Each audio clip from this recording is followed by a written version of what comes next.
have them the most. We used to say that the majesty of French law is that it treats the king in his castle the same way it treats the beggar in the street. That cannot be a very good law, can it? We cannot treat everybody equally because not everybody is in the same circumstances.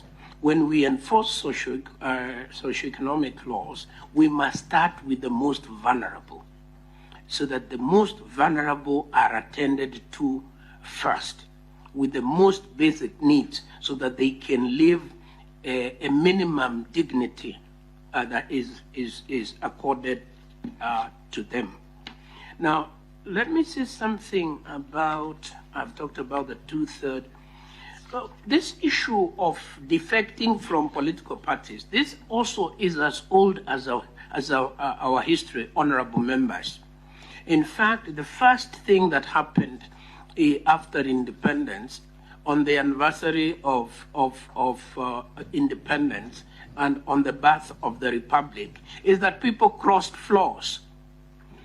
Kadu crossed the floor. Kadu was the opposition. It crossed the floor. I think the last man who was left screaming and kicking was Joseph Martin Shikuku.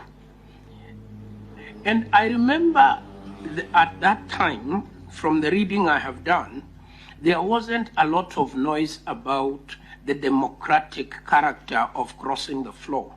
But in '66, when KPU was formed and KPU crossed the floor, the very erudite Joseph Thomas Mboya was very, very, very critical. He was saying to cross the floor is to lose the mandate of the party that elected you. Now, and I have a sympathy. Yes, please. I have sympathy for that.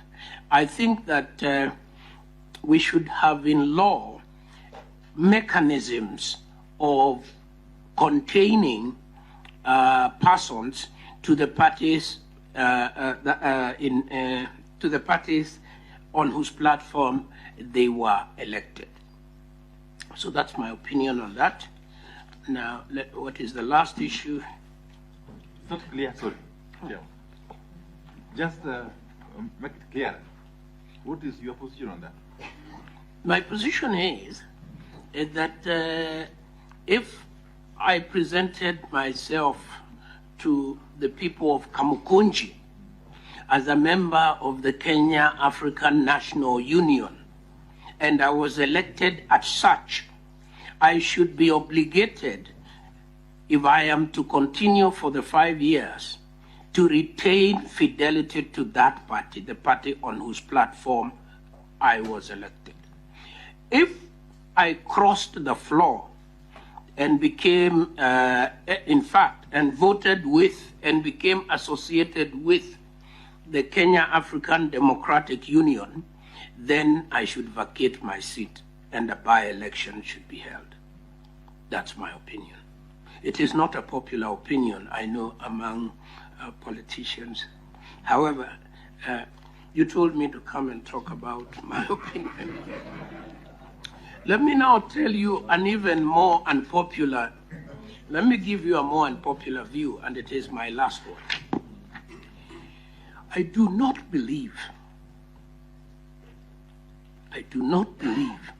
as a constitutional lawyer and historian, that there is any justification for any fund.